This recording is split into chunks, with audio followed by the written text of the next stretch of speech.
O homem não vive só de pão, mas de toda palavra que sai da boca do Senhor vive o homem. Deuteronômio 8, verso 3. Pense no uso que devemos fazer da palavra de Deus. Devemos viver disso. Eu estava sentado um dia em New Forest, debaixo de uma faia. Uma faia pode chegar até a 40 metros de altura. Gosto de olhar para a faia e estudá-la, como faço com muitas outras árvores. Pois cada árvore tem suas peculiaridades e hábitos, suas maneiras especiais de torcer seus galhos, crescer sua casca, abrir suas folhas, flores e assim por diante. Quando olhei para aquela faia e admirei a sabedoria de Deus ao fazê-la, naquele momento vi um esquilo correndo em volta do tronco e dos galhos. E pensei comigo mesmo: esta faia é muito mais para você, meu esquilo, do que para mim, pois é sua casa, sua vida, seu tudo. Seus grandes galhos eram as ruas principais de sua cidade, e seus galhos pequenos eram as vielas. Em algum lugar daquela árvore ele tinha sua casa, e a castanha da faia era seu alimento diário. Ele vivia dela. Bem, agora, a maneira de lidar com a palavra de Deus não é meramente contemplá-la ou estudá-la, como um mero estudante faz, mas viver dela como aquele esquilo vive em sua faia. Que seja para você, espiritualmente, sua casa, seu lar, sua comida, seu remédio, sua roupa, o elemento essencial da vida e do crescimento de sua alma. Há alguns que eu conheço que tomam a palavra de Deus e brincam com ela. Eles estão interessados em suas narrativas. Eles estudam suas histórias à luz da pesquisa moderna e assim por diante, mas ela não foi feita para esse propósito. Pães não são colocados na mesa para que você os corte em diferentes formas simplesmente para olhar. Eles são feitos para serem comidos. Esse é o uso correto do pão, e esse é o uso correto da palavra de Deus. Alguns fazem ainda pior do que isso. Eles não brincam tanto com a Bíblia, mas lutam com ela. Eles lutam ferozmente por uma doutrina e condenam todos que não podem aceitar sua interpretação particular dela, ou sua negação dela, de certa forma. Ele fala: não posso aceitar ou crer em um Deus que escolhe seu povo por isso e por aquilo, como se a aceitação dele criasse Deus. Muitas vezes ouvi pregadores que me pareceram trazer uma doutrina de propósito para lutar com ela. Eu tenho um cachorro que tem um tapete no qual ele dorme, e quando eu vou para casa à noite, ele vai trazê-lo e sacudi-lo diante de mim.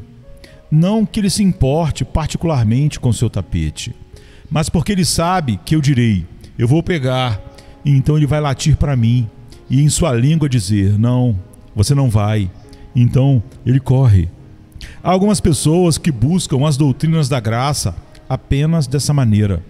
Eu posso vê-los trotando junto com a doutrina da eleição apenas para que algum irmão arminiano possa discutir com eles sobre isso. Então eles podem latir para eles. Não haja assim, amado. O pior instrumento com o qual você pode derrubar um homem ou a si mesmo é a Bíblia. É para nós vivermos dela, não para ser uma arma de nossas controvérsias, mas nosso alimento diário, sobre o qual nos regozijamos em viver.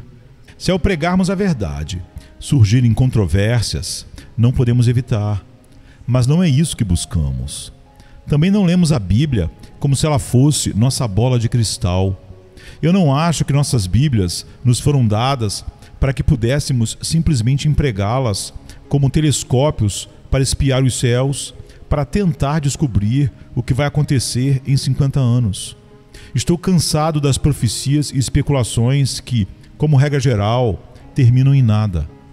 Conheço alguns irmãos com quem não se pode falar de nenhuma passagem que eles logo dizem: você não viu o último livro de não sei quem, no qual ele diz que essa passagem não se aplica a nós, destina-se apenas aos judeus. Ou então, isso foi apenas para a igreja no deserto e não para nós nestes dias.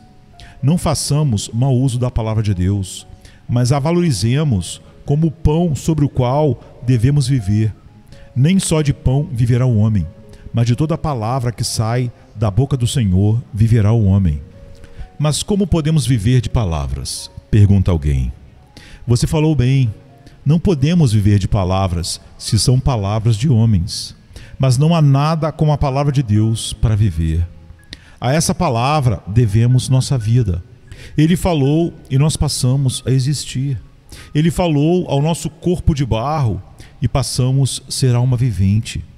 Por essa palavra de Deus, somos diariamente mantidos vivos.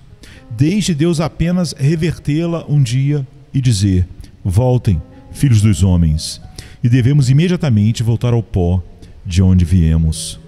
Certamente, é pela palavra de Deus que começamos a viver espiritualmente. Cremos em Cristo através da operação eficaz de sua palavra. A semente viva e incorruptível foi semeada em nosso coração soberanamente, e por ela começamos a viver. E é por essa mesma palavra que nossa alma tem sido sustentada em vida. Até este momento, você e eu não recebemos nenhum alimento do Espírito Santo, exceto pela palavra de Deus, que é o alimento do Israel espiritual no deserto deste mundo. Cristo disse: minha carne é verdadeiramente comida, e meu sangue é verdadeiramente bebida. E é por ele, como a palavra de Deus revela, que nossa vida ainda está crescendo.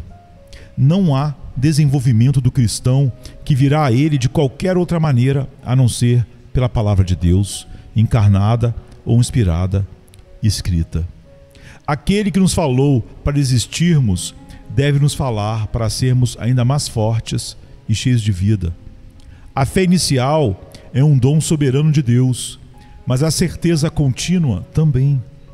A primeira centelha da vida é o dom da graça de Deus, mas também a chama seráfica do zelo e santidade. Isso tudo vem da palavra de Deus.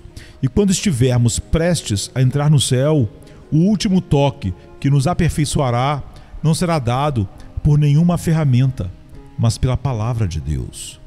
Nosso Senhor orou por seus discípulos: santifica-os na verdade, tua palavra é a verdade.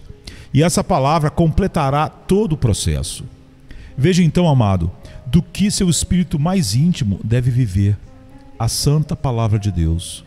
Irmãos e irmãs, posso perguntar se todos vocês estão suficientemente conscientes desta grande verdade? Você nunca recebeu vida espiritual por seus próprios sentimentos. Foi quando você creu na palavra de Deus que você viveu. E você nunca terá um aumento da vida espiritual e crescerá em graça por seus próprios sentimentos ou suas próprias ações. Ainda deve ser por você crer nas promessas e se alimentar da palavra. Não há outro alimento para suas almas. Tudo mais, no final, será apenas cascas. Portanto, você está com fome? Venha e alimente-se da palavra. Você retrocedeu? Venha e alimente-se novamente da palavra. Deus cura seu povo alimentando-os. Como assim? Você pergunta.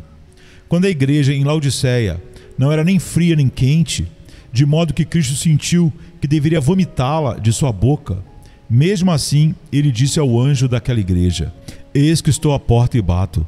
Se alguém ouvir a minha voz e abrir a porta, entrarei em sua casa e cearei com ele e ele comigo. Essa não é uma passagem falando com não cristãos ímpios para se converterem, como tem sido muito mal usada, mas com uma igreja, cristãos mornos. Sou ousado em dizer: não há cura para a mornidão como uma boa ceia com Cristo. Se ele entrar e cear com você e você com ele, através da palavra, sua mornidão desaparecerá imediatamente. Não comece a ser salvo pela fé e depois passe a ser salvo pelas obras. Não tente misturar os dois. Se você é da casa de Sara, não se ajoelhe diante de Agar e volte para a escrava. Se você viveu pela palavra pura e simples, acreditando-a por uma fé viva dada por Deus, continue a viver da mesma maneira e cresça pela palavra. Alimente-se continuamente para que você possa ser forte no Senhor e na força do seu poder.